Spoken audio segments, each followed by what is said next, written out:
দেখেন তো জায়গা কোন দিক দিয়ে তারা বেকা। আচ্ছা ওইদিকে হ্যাঁ আয়ো না দেখেন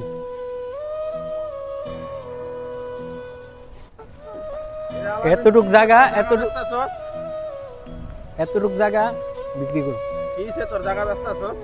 তো জায়গা বেচবো না, তোমার অনেকদিন ধরে বলতেছি একটা গাড়ি কিনে দাও একটা গাড়ি কিনে দাও, ওইটা তো করবা না। তো আমার বাগের জায়গা আমি বেচে দিমু। ভাই তো ঠিকই বলছো, ভাই জায়গায় ভাই বেঁচে একটা গাড়ি কিনবে। ভাই তুমি আমাকে দুই ভাইয়ের ভিতরে মাঝখান দিয়ে আইসো না। মাঝখান দিয়ে আসবো না কেন, সত্যি কথাই তো বলছে উনি। ঠিক আছে, তোর টাকা বেতন লাগবে না, আমার 2টা দিন সময় দে, আমি গোয়াল থেকে 2টা গরু বেচা তোর গাড়ি কিনে দিতেছি। ঠিক আছে সত্যি বলতেছো তো? হ্যাঁ সত্যি বলতেছি, গাড়ি কিনে দিন তো। আচ্ছা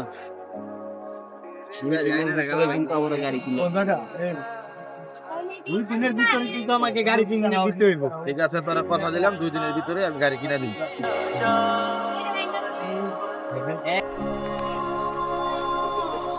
কি আমার বন্ধু, তোমার মনটা খারাপ কেন? না এমনি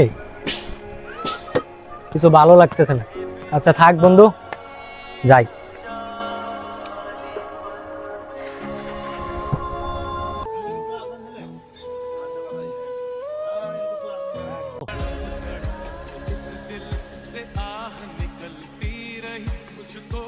কি হইছে ভাই, তুমি এরকম মন খারাপ করে বসে রইছো কেন?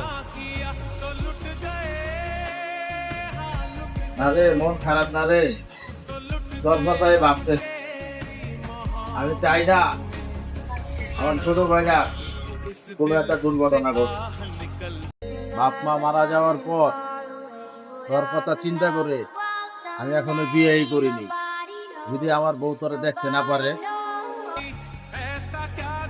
বড় ভাই আমাকে তুমি মাফ করে দিও বড় ভাই, আমি না বুঝে তোমার মনে অনেক কষ্ট দিয়েছি, আমাকে তুমি মাফ করে দিও।